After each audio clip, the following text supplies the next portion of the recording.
মানবিকতার এক উজ্জ্বল দৃষ্টান্ত স্থাপন করল আব্দুল গফুর মুন্সি ফাউন্ডেশন।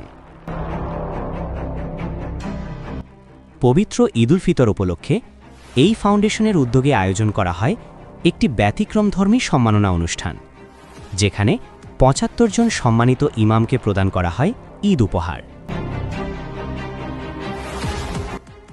অনুষ্ঠানে উপস্থিত ছিলেন চরভদ্রাসন উপজেলার বিভিন্ন মসজিদের সম্মানিত ইমামগণ। অত্যন্ত শ্রদ্ধা ও সম্মানের সাথে এক এক করে তাদের হাতে তুলে দেওয়া হয় উপহার। শুধু তাই নয়, প্রত্যেক ইমামকে প্রদান করা হয় ৫,০০০ টাকা করে ঈদ উপহার, যা ছিল তাদের প্রতি ভালোবাসা, সম্মান ও কৃতজ্ঞতার এক অনন্য প্রকাশ। এই মহতী আয়োজনে উপস্থিত ছিলেন আব্দুল গফুর মুন্সি ফাউন্ডেশনের পরিচালক জনাব আশরাফুল ইসলাম, জনাব শাহাদাত হোসেন এবং জনাব সাইফুল ইসলাম। তারা নিজ হাতে ইমামদের মাঝে উপহার তুলে দেন এবং তাদের প্রতি গভীর শ্রদ্ধা নিবেদন করেন। অনুষ্ঠানে গুরুত্বপূর্ণ অতিথি হিসেবে উপস্থিত ছিলেন তরুণ সমাজসেবক ও বিশিষ্ট ব্যবসায়ী জনাব মুস্তফা কবির।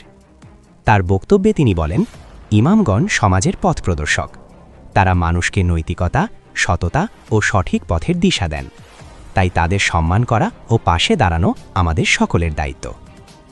বক্তারা আরও বলেন, আব্দুল গফুর মুন্সি ফাউন্ডেশন সবসময় মানবিক কাজের সাথে যুক্ত থাকবে এবং ভবিষ্যতেও এ ধরনের কার্যক্রম আরও বড়সড় করে ধারাবাহিকভাবে চালিয়ে যাবে ইনশাআল্লাহ। পুরো অনুষ্ঠানটি ছিল সুশৃঙ্খল, সম্মানজনক এবং হৃদয়স্পর্শী। ইমামগণ এই উদ্যোগকে সাধুবাদ জানান এবং আয়োজকদের জন্য দোয়া করেন। মানবতার পথে এভাবেই এগিয়ে যাক আমাদের সমাজ, এটাই সবার প্রত্যাশা। ক্যামেরায় ও ভিডিও এডিট নাইফ আদনান।